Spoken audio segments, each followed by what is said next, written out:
이것 때문에 인간관계 다 무너집니다. 여러분, 혹시 주변에서 왜 사람들이 나를 피하는 것 같지? 라고 궁금해하는 분 보신 적 있나요?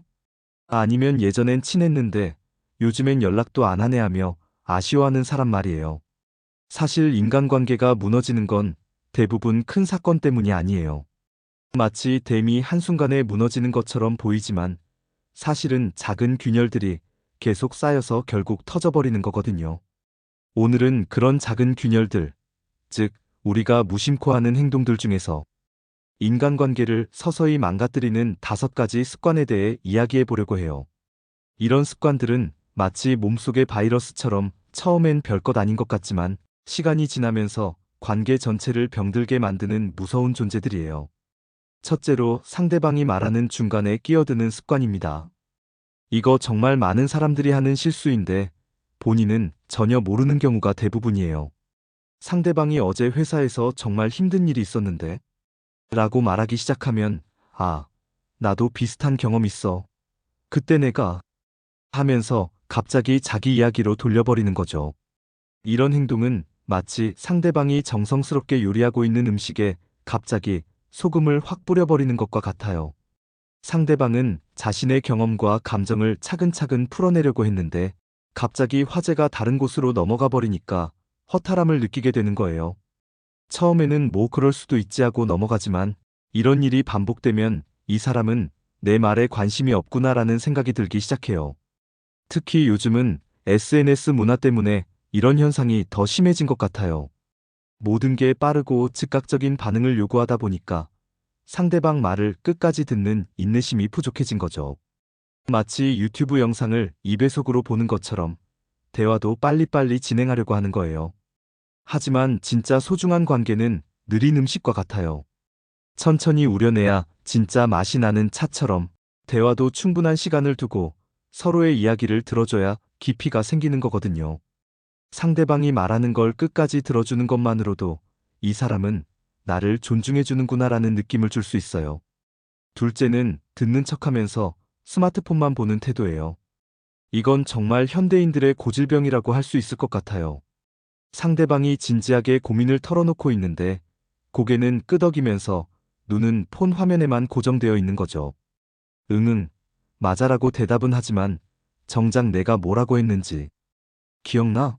라고 물어보면 제대로 답하지 못하는 경우가 많아요. 이런 행동은 마치 상대방에게 너보다 내 폰이 더 중요해라고 말하는 것과 같아요. 물론 본인은 그런 의도가 전혀 없겠지만 받는 사람 입장에서는 정말 서운한 거거든요. 특히 중요한 이야기나 개인적인 고민을 말할 때 이런 반응을 보이면 상대방은 마음의 문을 닫아버리게 돼요. 요즘 카페에서 친구들끼리 만나서 각자 폰만 보고 있는 모습을 자주 볼 수 있잖아요. 물리적으로는 함께 있지만 정신적으로는 완전히 다른 공간에 있는 거죠. 이런 상황이 반복되면 굳이 만날 필요가 있나? 라는 생각이 들게 마련이에요. 진짜 관심을 보여주고 싶다면 상대방과 대화할 때는 폰을 완전히 뒤집어 두거나 가방에 넣어두는 게 좋아요.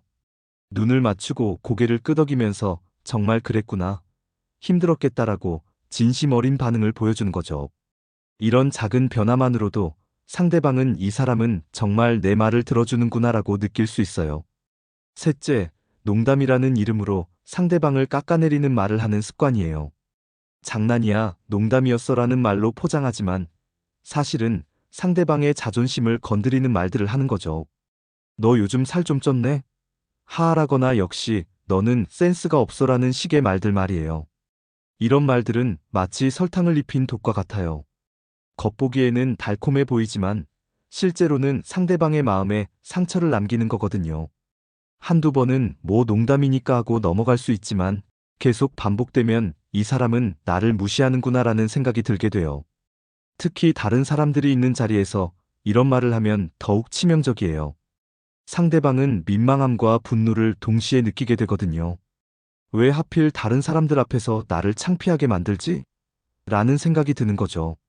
진짜 친한 사이라면 농담도 상대방이 상처받지 않을 선에서 해야 해요. 상대방의 외모나 능력을 조롱하는 것보다는 상황이나 상황에 대한 재미있는 관찰을 하는 게 훨씬 좋아요. 예를 들어 오늘 비 오는데 우산 안 챙긴 우리가 더 문제네라는 식으로 말하는 거죠. 넷째는 잘못을 해도 절대 사과하지 않는 태도예요. 이건 정말 관계를 빠르게 망가뜨리는 독이에요. 실수를 하거나 상대방에게 피해를 줬을 때 내 잘못이 아니야. 그럴 의도는 아니었어. 너도 그렇게 받아들일 필요는 없었잖아 라는 식으로 변명만 늘어놓는 거죠. 이런 태도는 마치 교통사고가 났을 때 가해자가 나는 잘못 없어. 너가 조심하지 않아서 그래라고 말하는 것과 같아요. 설령 의도가 없었다고 해도 결과적으로 상대방이 상처를 받았다면 적어도 그럴 의도는 아니었는데 미안해라고 말할 수 있어야 하는 거거든요. 사과를 하지 않는 사람들은 보통 자존심이 강하거나 사과를 하면 자신이 작아진다고 생각하는 경우가 많아요. 하지만 사실은 정반대예요. 잘못을 인정하고 진심으로 사과할 수 있는 사람이 더 큰 사람이거든요. 마치 큰 나무가 바람에 유연하게 휘어지는 것처럼 관계에서도 유연함이 필요한 거예요. 진짜 무서운 건 이런 태도가 반복되면 상대방이 점점 문제를 제기하는 것 자체를 포기하게 된다는 거예요. 어차피 말해도 인정 안 할 텐데 뭐하러 말하지라는 생각이 드는 거죠. 겉으로는 평온해 보이지만 속으로는 실망과 원망이 계속 쌓여가는 상황이 되는 거예요. 다섯째, 좋은 일은 모두 자기 덕분이고 나쁜 일은 모두 남 탓으로 돌리는 습관이에요. 이런 사람들은 성공했을 때는 내가 열심히 했으니까, 내 능력이니까라고 말하지만 문제가 생기면 동료가 도와주지 않아서, 운이 나빠서, 상황이 안 좋아서라고 말해요. 이런 행동은 마치 날씨가 좋을 때만 우산을 쓰고 비가 올 때는 다른 사람 우산에 들어가려고 하는 것과 같아요. 함께 고생할 때는 없다가 좋은 결과가 나왔을 때만 나타나서 공로를 챙기려고 하는 거죠. 이런 모습을 지켜보는 주변 사람들은 점점 거리를 두게 되어요. 특히 팀워크가 중요한 상황에서 이런 태도를 보이면 정말 치명적이에요. 다른 사람들은 이 사람과 함께 일하면 좋을 때는 공을 뺏기고 나쁠 때는 책임을 떠넘겨 받을 것 같다는 불안감을 갖게 되거든요. 그래서 점점 중요한 일에서 배제되거나 형식적인 관계로만 지내게 되는 거예요. 건강한 관계를 유지하려면 성과는 함께 나누고 책임도 함께 져야 해요. 우리가 함께 잘해서 좋은 결과가 나온 것 같아라고 말하고 문제가 생겼을 때는 내가 더 신경 썼으면 좋았을 텐데라고 먼저 반성하는 태도가 필요한 거죠. 이런 5가지 습관들의 공통점은 뭘까요? 바로 상대방에 대한 배려와 존중이 부족하다는 거예요. 모든 관계의 기본은 상호 존중인데 이런 행동들은 그 기본을 무너뜨리는 거거든요. 인간관계는 마치 은행 계좌와 같아요.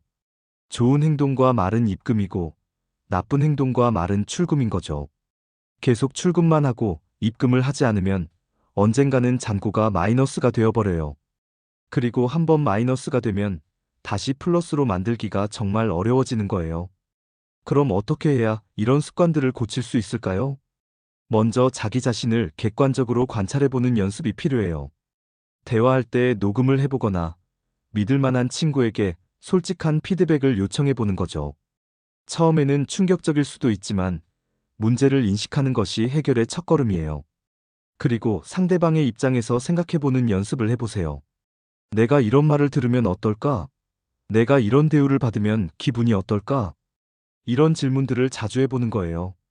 마치 옷을 사기 전에 거울 앞에서 입어보는 것처럼 말이나 행동을 하기 전에 한 번 더 생각해보는 습관을 들이는 거죠. 또한 작은 것부터 시작하는 게 중요해요. 갑자기 완벽한 사람이 되려고 하면 오히려 스트레스만 받게 되거든요. 예를 들어, 일주일 동안은 상대방이 말할 때 끝까지 듣기만 해보기, 다음 주에는 폰을 멀리 두고 대화하기. 이런 식으로 단계별로 연습하는 거예요. 가장 중요한 건 진심이에요. 기술적으로 완벽해도 진심이 없으면 상대방이 느낄 수 있어요. 반대로 서툴러도 진심이 담겨 있으면 그 마음이 전해지거든요. 상대방을 진심으로 아끼고 존중하는 마음이 있다면 자연스럽게 말과 행동도 달라질 거예요. 그리고 실수했을 때는 빠르게 인정하고 사과하는 연습을 해보세요. 아, 내가 말 끊었네. 미안해. 계속 말해봐라든지 폰 보면서 듣고 있었네. 죄송해. 다시 말해줄래? 라는 식으로 즉시 반응하는 거예요. 이런 사과는 오히려 관계를 더 돈독하게 만들어줄 수 있어요. 마지막으로 좋은 관계의 모델을 찾아보세요. 주변에서 사람들에게 인기가 많은 사람, 오래된 친구들이 많은 사람을 관찰해 보는 거예요. 그 사람들은 어떻게 대화하고 어떤 태도를 보이는지 배워보는 거죠. 마치 요리를 배울 때 유명한 요리사의 레시피를 따라하는 것처럼 말이에요.